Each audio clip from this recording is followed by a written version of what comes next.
I slide the pole in and out of the thin sleeve that runs across the tent. Can you do it again a little bit slower? We're disgusted.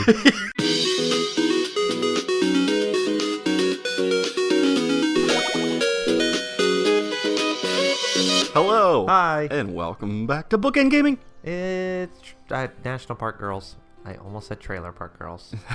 Every time. I'm Eric. And I'm Travis. And we're probably not going to be doing Disney voices anymore, and I'm sad about it. Yeah, Disney gave us a cease and desist letter. Yeah. I wish. I'd frame that. Yeah, that'd be amazing. Oh, they'd kill us. Yellowstone springs from the heap of the tent, only for me to push her aside and take a knee. Look, you didn't even put the poles through the grommets. The grommets! The grommets? Oh, is that what they are? I just call them hole thingies. That's what I call you. I thought the Wallace went in the grommet. Okay, you're officially banned from pitching this tent. You can pitch my tent. I'm an expert at pitching tents. If anyone should know how to pitch a tent, it should be the spirit of a national park. Just keep doing what you are now. But I'm not doing anything. Nothing. Nada. And you're doing such a good job at it, sweetie. Well, thank you. Quick puffs of smoke wheeze above her as she pouts, straining through the fabric of her hat. Doesn't matter how many hats she wears. If she can't control her emotions, then nothing is going to hide the things that come out of her head. My hat's on fire. Let's see. Which one of you do I like the most? Clara. They're still here. Hey, how could you not remember her name? Obvious it is. I ignore iguana and gesture for Clara. My name is Yoda. He's kind of an iguana, right? Get over here and help. I want to make sure at least one of you knows how this is done. That weird lizard thing. If anyone's gonna remember, it'll be Clara. My brain just kind of wings it most of the time, too. Clara gives an excited nod and scrambles over. She hovers over me and focuses in. Reminds me of Yosemite peering over and glancing at my journal when I'm writing. I'll do my best. This is the worst voice. If nothing else, at least she's motivated. It's just like Mickey, but even higher. Yeah. I don't know. It's hard to do. You see how I'm pushing the pole through the sleeve? Oh, yeah. I slide the pole in and out of the thin sleeve that runs across the tent. Can you do it again a little bit slower? We're disgusted. Do the same thing on the other side after it's in the grommet. From there, we'll lift it up together. Got it? Hey, we had to check a thing that said we were not for kids. That's true. It's all good now. Sounds like a plan. She skips to the other side and bends over. Oh, yeah. Diligently, she begins to slip the poles through the sleeves, matching them at the end with the color-coded tabs. This is exciting. It's been such a long time since I've been camping like this. Like actual camping. Losing my voice already. It catches me a little off guard. Most people these days just go in their tin-can motorhomes like that couple. Stop fiddling with the poles for a few seconds and glance over. She's actually kind of cute. Oh, yeah? Uh-huh. We live near a national forest, so my dad would take me camping out there during extra long weekends, 4th of July, Memorial Day, things like that. I can't help but smirk a little as I slide the last sliver of the pole through. Maybe this kid isn't completely helpless. A rugged outdoorsman, huh? Oh my god, yes! Lift. We reach towards the middle of the tent and hoist it up at the same time. The poles act as a frame, giving the tent its modest round shape. He was always doing something out there. I didn't know one man could spend so many hours fishing. Reminds me of my old man. He and my brothers were the ones who got me into camping. To this day, roughing it and loving it is the family motto. Look at us just hanging out with the They know we're so nice people. Now. You have nothing to say. I don't. Goofy's over there just eating his sandwich. Just drooling all over himself. You have the steaks?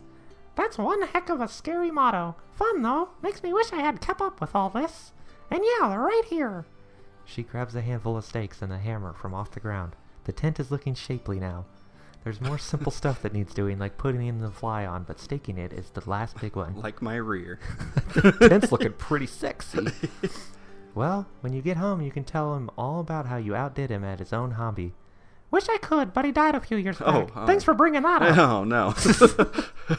She doesn't even flinch while saying it. It's as cheerful and natural sounding as the rest of the conversation. Yeah. These Disney characters are weird, so maybe that's why I turn into a stuttering mess. Holy shit! Oh. Mind if I do this part? I think I remember how to now. And maybe that's why I nod my head and agree with it. She bends back down and starts hammering the stakes into the soft soil between the straps of fabric at the end of the poles.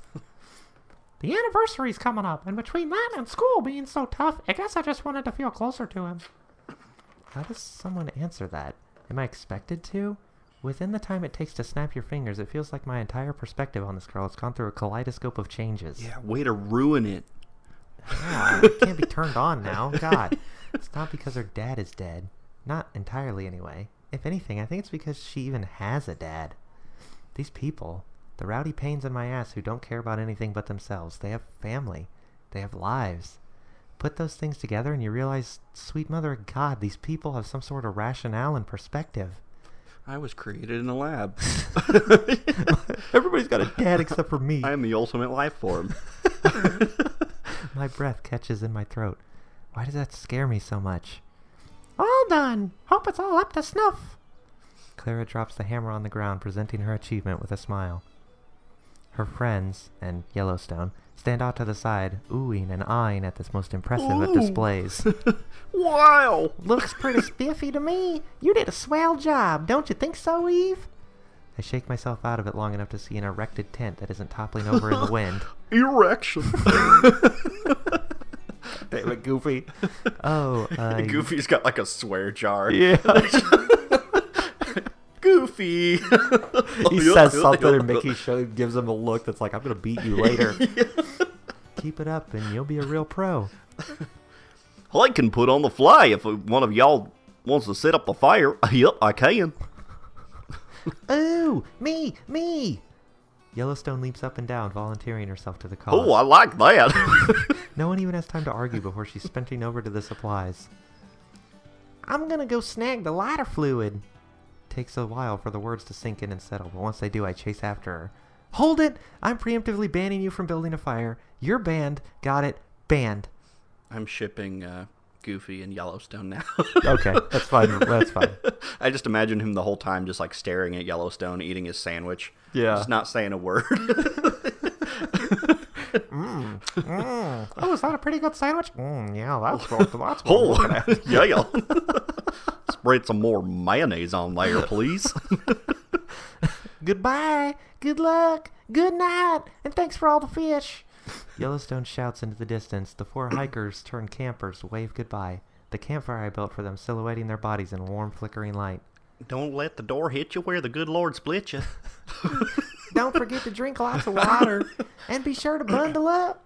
Oh, man, and we never heard from them again. Yeah. As Yellowstone continues the spectacle of her farewell, I stand at her side, stiff as a statue. Take care. Thanks for all your help. Clara cups her hands around her mouth and yells, the energy in her voice carrying it even further than Yellowstone's. Thanks. Goodbye, Yellowstone. What's your number? I raise my hand. Even though I'm moving now, it still feels stiff. From this far away, I doubt she can tell, but I give a slight wave. Just one, before turning around and starting back on the trail. I still feel stiff. It takes a while. Go, get your shit together. It takes a while, but eventually I hear Yellowstone's footsteps shuffle behind me. Soon we're in lockstep with each other, hiking in silence as the sky dims to a deep orange. So I forgot to tell you, I can't get back. I lied before. We're almost out of daylight here in Wyoming. Wonder how much light is left in California. Though if I'm being honest with myself, finishing up with the trash couldn't be further from my mind at this point. That sure was fun. She looks up, gazing at the trees. The branches almost look like shadows in the light, stripped of their texture. You don't think so? They need to render again. Yeah, it's taking a little bit. The sunlight. I don't know what I think, except that's a lie. I felt something when we were helping out those hikers, but it wasn't fun. No, it was fear. Fear that I still might not be as hardened as I wish I were. Fear that maybe, in some way, I might be wrong. Oh God, emotions. Well, I had a swell time. Well, good for you. There's a somber tenderness in Yellowstone's voice, like the volume on her has been turned down. Thank Christ. All those pleases and thank yous. It was nice, you know. I wish it could be like that all the time. Feels like a rock just sank to the pit of my stomach, and now it can only sit there while I dwell on it. What she wants is impossible. Yeah, kindness is impossible. Yeah, people suck. Most people aren't grateful or even half interested. Every so often you'll get someone like Clara and her friends, but those are few and far between. For the most part, people are careless and destructive. They are, right? Because if they aren't, then this entire time I've been a bitch. 2 hikers pass us from the opposite direction, their hair matted from the gallons of sweat pouring out of them, but both smiling. Oh, God, I don't know how to voice them. What do we do? We're out of voices? We are. Yellowstone gasps. We're almost to the tip top. Come on, Slowpoke. Beat feet. Slowpoke. There's no time for me to live up to my new mantle of Slowpoke, though. Yellowstone grabs my wrist and tugs me along behind her. My feet stumble over each other, struggling to match her pace. Beat feet. Careful. You're going to yank my arm out of the socket. We stop. Ah, my arm! A deafening crack. Oh. Ooh. Mount Washburn. Below us, a sweeping valley of trees extends miles ahead, blanketing the earth with its greenery. It's cut off by a sheared cliff, a sudden drop that would swallow everything in darkness if not for the sun's glowing orange reflecting off the rocks. Everything that the light touches is my kingdom. Beyond even that, the park rolls off into the pink horizon, stretching on forever. All that anchors us here is the posted wood sign. Mount Washburn. Elevation 10,243 feet. No wonder it's so hard to breathe up here. Right? Ain't it a sight for sore eyes? Whoa. Very sore. You too, huh? I glance down at Yellowstone. She glances up at me. For a long time we stare at each other. The blue in Yellowstone's eyes almost looks gray, Falling in love. as if the color has been sucked from it, like how the color has been out of me. She's always so excitable, always so loud, so bouncy. There's not an off button on this girl, even when she's sleeping. In more ways than I can count, she's my polar opposite. There's probably an on button. Let's find it. So why does it feel like we're on the same wavelength right now? Because everything is dope AF, my friend. Yeah, everything's gonna be all sad now. I rear myself away from and stare off into the distance, not looking at anything in particular. Are you missing a word here? What's going on here? I don't know. It seems like there's some missing words, or we're not reading it right. I don't know. Maybe. Golly, you sure do have a lot of pride, Missy. Golly. Don't assume things so much. You'll turn out like Yosemite. Whoop. Oh, yeah, I'll show you. She like rockets it off her head. Despite me being deathly serious, Yellowstone chuckles. She slides off her hat, revealing her volcano. It's a reminder that whatever she or the other 2 girls are, they aren't human. Damn. Not entirely. I followed you up here. What the hell? You sure it's okay to take that off? Yep. Folks don't usually come up here once it's dark. Taking a knee, she wiggles out of her backpack and zips it open. Like a magician pulling tissue from her sleeve, she unfolds a checkered picnic blanket and lays it on the ground. Oh, cool. We're going to have a picnic. Come on, take a load off. It's wild comfy. Does she have food? I think she just wants to sit. She pats the blanket. Dust comes flying off it in small plumes. Doesn't bother me, though. We're already outside. My aching feet need a rest, dust or no dust. Better than sitting on snow. Yeah. I take Yellowstone up on her offer and plop down next to her. Even on top of the blanket, I can feel myself sink into the soil. In a way, it's like falling onto a soft bed after a long day. Refreshing. You're soft. So soft. It's always so nice kicking back up here. That crisp mountain air really helps you get back to nature.